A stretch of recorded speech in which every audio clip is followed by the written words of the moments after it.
नमस्कार फ्रेंड्स इस वीडियो के माध्यम से मैं आप लोगों को भारतीय संविधान के प्रमुख अनुच्छेद जो भी एग्ज़ाम में बार बार रिपीट होते हैं वो इस वीडियो के माध्यम से आप लोगों की कंप्लीट कराने जा रहा हूं। तो पहले देख लेते हैं कि जो भारतीय संविधान क्या है। दुनिया का सबसे बड़ा लिखित संविधान है। वर्तमान इसमें 25 भाग एवं 12 अनुसूचियाँ 395 अनुच्छेद हैं। ये फ्रेंड्स 25 भाग हैं, इसमें का खा करके सब जोड़े गए हैं। अब देखते हैं अनुच्छेद। पहला अनुच्छेद हमारा क्या है? अनुच्छेद नंबर 1 यह घोषणा करता है कि भारत क्या है, एक राज्यों का संघ है। अनुच्छेद 1 में क्या है बताया गया है कि भारत एक राज्यों का संघ है।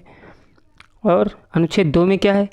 अनुच्छेद 2 में बताया गया कि नए राज्यों का प्रवेश व स्थापना, जैसे कोई नया राज्य बनाना है तो अनुच्छेद 2 के अंतर्गत किया जाएगा। अनुच्छेद 3 में क्या है? अनुच्छेद 3 में कि संसद विधि द्वारा नए राज्यों का निर्माण पहले से व्यवस्थित राज्यों के क्षेत्र और नाम में परिवर्तन कर सकती है। मतलब नए राज्यों का निर्माण व राज्यों की क्या है सीमा क्षेत्र को परिवर्तित और उनका नाम परिवर्तन किसमें किया है? अनुच्छेद 3 में। और अनुच्छेद 12 से 35 में क्या है दोस्तों? मूल अधिकार हैं। इनके लिए मैंने अलग से वीडियो बनाया है। और अनुच्छेद 36 से 51 में क्या है? राज्य के नीति निर्देशक तत्व हैं। इसके लिए भी अलग से वीडियो है। अब देखते हैं अनुच्छेद 51 काम है दोस्तों क्या है? मूल कर्तव्य है। अनुच्छेद 52 में क्या है? अनुच्छेद 52 में बताया गया है कि भारत का एक राष्ट्रपति होगा। और अनुच्छेद 53 में क्या है? अनुच्छेद 53 में बताया गया कि संघ की कार्यपालिका शक्ति किसमें निहित होती है? राष्ट्रपति में। अनुच्छेद 53 में क्या बताया गया कि जो भी संघ की कार्यपालिका शक्ति किसमें होती है? राष्ट्रपति में होती है। अनुच्छेद 54 में क्या है? अनुच्छेद 54 में बताया गया कि राष्ट्रपति का निर्वाचन के बारे में बताया गया है। और अनुच्छेद 55 में क्या है? राष्ट्रपति के निर्वाचन की नीति, मतलब कि उसमें बताया गया कि राष्ट्रपति का निर्वाचन होगा 54 में। और उसमें क्या है 55 में बताया गया राष्ट्रपति के निर्वाचन की नीति, मतलब कि किस प्रकार से होगा। और अनुच्छेद 60 में क्या है? अनुच्छेद 60 में बताया गया राष्ट्रपति की शपथ, संविधान के परिरक्षण, संरक्षण और प्रतिरक्षण की शपथ कौन लेता है? राष्ट्रपति लेता है। सीधे याद रखो कि राष्ट्रपति की शपथ किसमें होती है? अनुच्छेद 60 में होती है। अगर देखा जाए कि अनुच्छेद 61 में क्या होता है? राष्ट्रपति पर महाभियोग लगाया जाता है। महाभियोग की प्रक्रिया के बारे में बताया गया किसमें? अनुच्छेद 61 में। अनुच्छेद 63 में क्या होगा? अनुच्छेद 63 में होता है भारत का एक राष्ट्रपति होगा। जैसे अनुच्छेद 52 में क्या होता है? राष्ट्रपति होता है, उसी प्रकार अनुच्छेद 63 में क्या होता है? भारत का एक उपराष्ट्रपति होगा। अनुच्छेद 64 में क्या है? उपराष्ट्रपति राज्यसभा का पदेन अध्यक्ष होता है। अनुच्छेद 64 में क्या बताया कि उपराष्ट्रपति जो होगा राज्यसभा का पदेन सभापति होगा। अनुच्छेद 74 में क्या बताया गया कि अनुच्छेद 74 में कि राष्ट्रपति की सलाह वह सहायता है तो एक मंत्रिपरिषद होगी जिसका प्रधान क्या होगा? प्रधानमंत्री होगा। इसमें क्या अनुच्छेद 74 में क्या है? राष्ट्रपति की सलाह के लिए क्या होगा? एक मंत्रिपरिषद होगा जिसका प्रधान क्या होगा? प्रधानमंत्री होगा। अनुच्छेद 75 में क्या बताया गया कि प्रधानमंत्री की नियुक्ति कौन करेगा? राष्ट्रपति करेगा। और अन्य मंत्रियों की नियुक्ति राष्ट्रपति प्रधानमंत्री की सलाह पर करेगा। अनुच्छेद 75 में क्या बताया गया है कि प्रधानमंत्री की नियुक्ति राष्ट्रपति करेगा और अन्य मंत्रियों की नियुक्ति कौन करेगा? राष्ट्रपति करेगा, लेकिन प्रधानमंत्री की सलाह पर करेगा। अब देखते हैं अनुच्छेद 46 मतलब अनुच्छेद 76। अनुच्छेद 76 में क्या है कि राष्ट्रपति द्वारा महान्यायवादी की नियुक्ति की जाएगी। अनुच्छेद 76 में क्या है? राष्ट्रपति द्वारा महान्यायवादी की नियुक्ति। अनुच्छेद 79 में क्या है? संसद का गठन होगा। अनुच्छेद 80 में क्या होता है? राज्यसभा की संरचना है। अनुच्छेद 79 में क्या है? संसद का गठन। अनुच्छेद 79 में क्या है? और अनुच्छेद 80 में क्या है दोस्तों? राज्यसभा की संरचना। अनुच्छेद 80 में 81 में क्या है? लोकसभा की संरचना है। अनुच्छेद 86 में क्या है कि राष्ट्रपति द्वारा संसद को संदेश भेजने तथा उसे संबोधित करने का अधिकार है। 86 में क्या है? राष्ट्रपति द्वारा संसद को संदेश भेजने तथा उसे संबोधित करने का अधिकार है। किसमें? अनुच्छेद 86 में। अब देखते हैं क्या है अनुच्छेद 102 में क्या है? अनुच्छेद 102 में संसद सदस्यों की अयोग्यता पर निर्णय, मतलब संसद के सदस्यों की अयोग्यता पर निर्णय किसमें लिया था? अनुच्छेद 102 में, जैसे अभी राहुल गांधी पर लगा था, याद रखिएगा।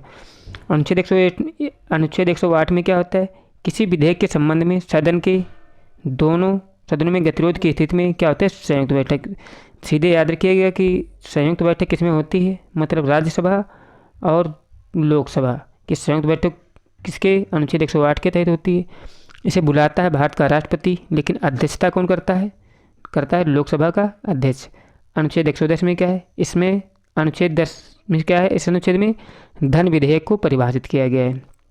अनुच्छेद 111 में क्या है कि संसद के दोनों सदनों द्वारा पारित विधेयक की स्वीकृति, अस्वीकृति या पुनर्विचार हेतु लौटाने की राष्ट्रपति की शक्तियाँ हैं। इसमें क्या है, किसी भी क्या है विधेयक को क्या है स्वीकृत या उस पर पुनर्विचार के लिए क्या होता है या उसे लौटा सकता है, किसमें, अनुच्छेद 111 में। ये सभी शक्तियाँ किसके पास होती हैं, राष्ट्रपति के पास होती हैं। अब देखते हैं अनुच्छेद 112। अनुच्छेद 112 में क्या होता है कि प्रत्येक वित्तीय वर्ष हेतु राष्ट्रपति द्वारा संसद के समक्ष बजट प्रस्तुत किया जाता है। सीधे याद रखिएगा, बजट किस में है, अनुच्छेद 112 में है। अनुच्छेद 123 में क्या है कि संसद के अवकाश या संसद ना चलने की स्थिति में राष्ट्रपति द्वारा अध्यादेश जारी करना। मतलब कि अनुच्छेद 123 में क्या होता है, जब कोई संसद या अवकाश हो तो क्या होता है, राष्ट्रपति अध्यादेश जारी कर सकता है। अध्यादेश किस में जारी कर सकता है, अनुच्छेद 123 में। अब देखते हैं अनुच्छेद 124।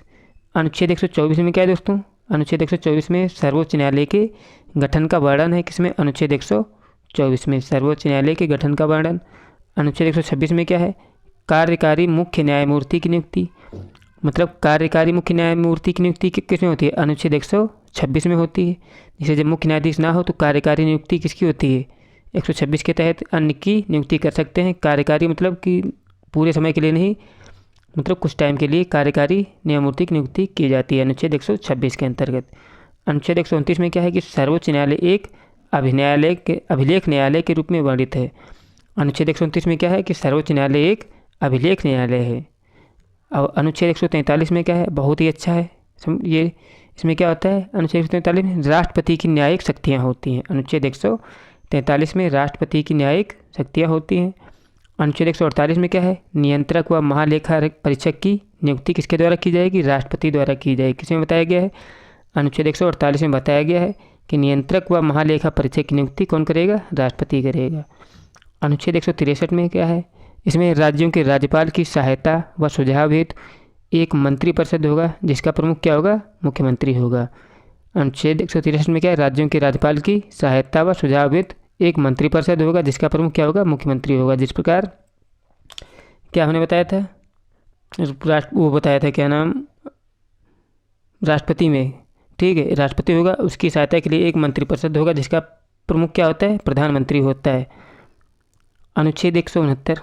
अनुच्छेद 169 में क्या है, विधान परिषद की संरचना व समाप्ति संबंधी उपबंध है। अनुच्छेद 169 में राज्यों में विधान परिषदों की संरचना व समाप्ति संबंधी उपबंध किसमें है, अनुच्छेद 169 में है। अनुच्छेद 200 में क्या है, अनुच्छेद 200 में राज्यों की विधायिका द्वारा पारित विधेयकों के संबंध में राज्यपाल के विशेषाधिकार हैं। किसमें, अनुच्छेद 200 में राज्यों की विधायिका द्वारा पारित विधेयकों के संबंध में राज्यपाल के विशेषाधिकार हैं। अनुच्छेद 263 में क्या, अनुच्छेद 213 में क्या है, राज्यपाल द्वारा अध्यादेश जारी करने की शक्ति होती है। अनुच्छेद 213 में जैसे राष्ट्रपति किसमें, अनुच्छेद 123 में करता है और राज्यपाल अनुच्छेद 213 में अध्यादेश जारी करता है। अब सभी राज्यों हेतु उच्च न्यायालयों की व्यवस्था, सभी राज्यों हेतु उच्च न्यायालय की व्यवस्था किसमें है, अनुच्छेद 214 में। और जबकि सर्वोच्च न्यायालय किसमें था, अनुच्छेद 124 में था। अनुच्छेद 215 में क्या है, उच्च न्यायालय एक अभिलेख न्यायालय है। अनुच्छेद 215 में क्या है, उच्च न्यायालय एक अभिलेख न्यायालय है। अब अनुच्छेद 226 में क्या है, अनुच्छेद 226 में है दोस्तों, मूल अधिकारों के परिवर्तन हेतु उच्च न्यायालय को लेख जारी करने का अधिकार व शक्तियाँ हैं। किसमें, अनुच्छेद 226 में मूल अधिकारों के परिवर्तन हेतु उच्च न्यायालय की लेख जारी करने की अधिकार व शक्तियाँ अनुच्छेद 226 में है। अनुच्छेद 233 में क्या है, जिला न्यायालय की नियुक्ति राज्यपाल द्वारा उच्च न्यायालय के परामर्श पर की जाएगी। अनुच्छेद 233 में क्या है, जिला न्यायाधीश डिस्ट्रिक्ट कोर्ट की नियुक्ति कौन करता है, राज्यपाल करता है उच्च न्यायालय के परामर्श पर, याद रखिएगा। अब है अनुच्छेद 235। अनुच्छेद 235 में क्या है, अधीनस्थ न्यायालयों पर क्या उच्च न्यायालय नियंत्रण रहेगा। मतलब क्या है, अधीनस्थ न्यायालयों पर किसका अधीनस्थ न्यायालयों पर उच्च न्यायालय का नियंत्रण रहेगा। जैसे जो भी डिस्ट्रिक्ट कोर्ट है उस पर क्या होगा, अधिकार उच्च न्यायालय का रहेगा। अनुच्छेद 239 में है क्या है दोस्तों, केंद्र शासित राज्यों का प्रशासन राष्ट्रपति द्वारा होगा, यदि वह चाहे तो पड़ोस के किसी राज्य के राज्यपाल को इसका उत्तरदायित्व सौंप सकता है, किसी प्रशासक की नियुक्ति कर सकता है। अनुच्छेद 239 में यही बताया गया है, बताया केंद्र शासित राज्यों का प्रशासन राष्ट्रपति द्वारा होगा, यदि वह चाहे तो पड़ोस के किसी राज्य के राज्यपाल को इसका उत्तरदायित्व सौंप सकता है। अब देखते हैं अनुच्छेद 245। अनुच्छेद 245 में है कि संसद संपूर्ण देश या किसी हिस्से के लिए विधान पालिका अपने संपूर्ण राज्य या किसी हिस्से के लिए कानून बना सकती है। संसद संपूर्ण देश या किसी हिस्से के लिए, विधान पालिका अपने संपूर्ण राज्य या उसके किसी हिस्से के लिए कानून बना सकती है। किसमें? अनुच्छेद 245 में। अनुच्छेद 248 में क्या है कि विधि निर्माण संबंधी अवशिष्ट शक्तियाँ किसके पास? संसद के पास निहित होती हैं। अनुच्छेद 248 में क्या होता है? विधि निर्माण मतलब कानून निर्माण संबंधी अपशिष्ट शक्तियाँ किसके पास होती हैं? संसद के पास निहित होती हैं। अनुच्छेद 249 में क्या है? विशेष बहुमत द्वारा राज्यसभा राज्यसूची के किसी विषय जैसे राष्ट्रहित में समझे पर लोकसभा को 1 वर्ष के लिए कानून बनाने हेतु अधिकृत कर सकती है। अनुच्छेद 249 में क्या है कि अपने विशेष बहुमत द्वारा राज्यसभा राज्यसूची के किसी विषय पर जिसे वह राष्ट्रहित में समझे लोकसभा को 1 वर्ष के लिए कानून बनाने हेतु अधिकृत कर सकती है। किसमें बताया गया है? अनुच्छेद 249 में। अनुच्छेद 262 में क्या है? अनुच्छेद 262 में अंतर्राष्ट्रीय नदी घाटियों के जल वितरण नियंत्रण से संबंधित विवादों पर संसद का निर्णय कर सकती है। मतलब अनुच्छेद 262 में क्या है कि अंतर्राष्ट्रीय नदियों पर क्या है? अंतर्राष्ट्रीय नदियों या नदियों घाटियों के जल के वितरण और नियंत्रण संबंधी विवादों पर संसद विधि द्वारा निर्णय कर सकती है। किसमें? अनुच्छेद 262 में। जैसे जो सिंधु नदी है भारत पाकिस्तान में बहती है, इसका निर्णय अनुच्छेद 262 के तहत किया गया है। अनुच्छेद 266 में क्या है कि भारत की संचित निधि से विधि सम्मत प्रक्रिया के बिना कोई भी धनराशि नहीं निकाली जा सकती। मतलब भारत की संचित निधि से क्या होता है? भारत की संचित निधि किस में है? अनुच्छेद 267 में है। इसमें क्या है कि भारत की संचित निधि से विधि सम्मत प्रक्रिया के बिना कोई भी धनराशि नहीं निकाली जा सकती। मतलब विधि सम्मत मतलब राष्ट्रपति, लोकसभा, राज्यसभा इनकी सहमति से ही इसे धन निकाला जा सकता है।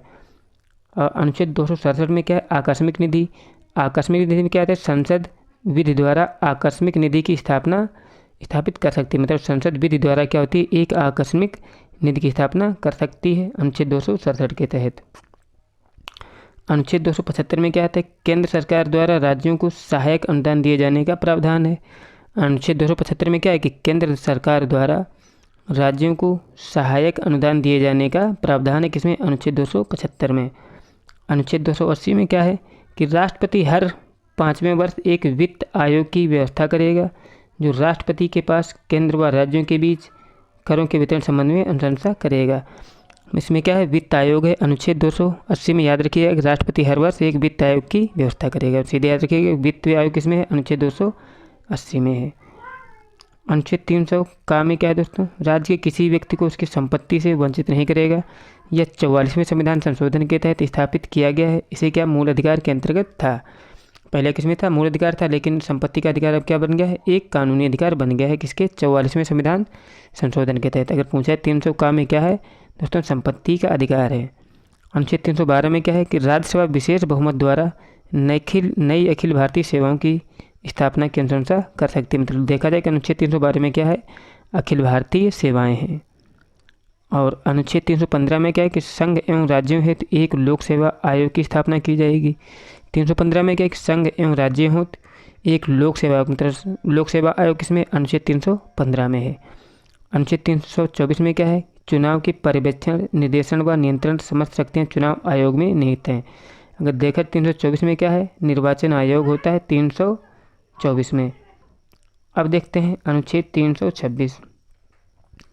अनुच्छेद 326 में क्या है? लोकसभा और राज्यों की विधानसभाओं में चुनाव वयस्क मताधिकार के आधार पर होगा। अनुच्छेद 326 में बताया गया कि लोकसभा और राज्य की विधानसभाओं में जो चुनाव होगा वयस्क मताधिकार पर होगा। किसे बताया गया? अनुच्छेद 326 में। अनुच्छेद 331 में क्या है कि यदि राष्ट्रपति समझे कि लोकसभा में आंग्ल भारतीय समुदाय का उचित प्रतिनिधित्व नहीं है तो लोकसभा में इसका मनोनयन कर सकता है। किसमें? अनुच्छेद 331 में। लेकिन अब मनोनयन की प्रक्रिया खत्म हो गई है, याद रखिएगा। पहले 331 के तहत मनोनयन हुआ करता था। अब है 332। अनुच्छेद 332 में क्या है? अनुसूचित जनजातियाँ, मतलब अनुसूचित जातियाँ व अनुसूचित जनजातियों के विधानसभा में आरक्षण का प्रावधान। मतलब अनुच्छेद 332 में क्या है? अनुसूचित जाति व अनुसूचित जनजाति के लिए सीटों का आरक्षण किसमें? अनुच्छेद 332 में है। और अनुच्छेद 333 में क्या है? आंग्ल भारतीय समुदायों की राज्य की विधानसभा में मनोनयन है।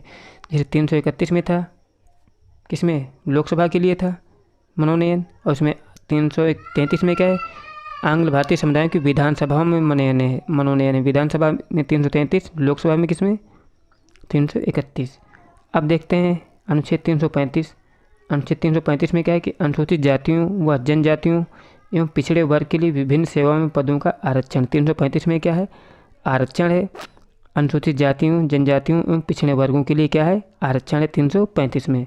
अनुच्छेद 343 में क्या है, संघ की आधिकारिक भाषा देवनागरी में लिखी हिंदी होगी। 343 में क्या है, संघ की आधिकारिक भाषा देवनागरी में लिखी हिंदी होगी।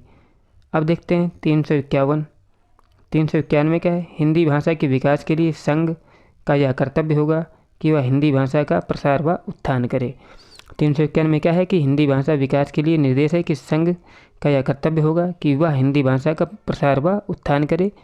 किसमें, अनुच्छेद 351 के तहत। 352 में क्या है, राष्ट्रपति द्वारा आपात स्थिति की घोषणा करना यदि भारत या उसके किसी क्षेत्र की सुरक्षा बाह्य युद्ध आक्रमण या सैन्य विरोध के फलस्वरूप खतरे में हो तो अनुच्छेद 352 लग जाएगा। मतलब राष्ट्रीय आपात होता है 352। और अनुच्छेद 356 में क्या है, इसमें याद रखिएगा राष्ट्रपति शासन होता है। राज्यों के संवैधानिक तंत्र विफल होने पर राज्य में क्या लगता है, राष्ट्रपति शासन लगता है। और अनुच्छेद 360 में क्या है, वित्तीय आपात है। ध्यान रखिए भारत में अब तक एक भी बार वित्तीय आपात नहीं लगा है। अनुच्छेद 368 में क्या है, 365 में, अनुच्छेद 365 में केंद्र द्वारा किसी राज्य को भेजे गए कार्यकारी निर्देश को पूरा न कर पाने की स्थिति में राष्ट्रपति शासन लागू होगा।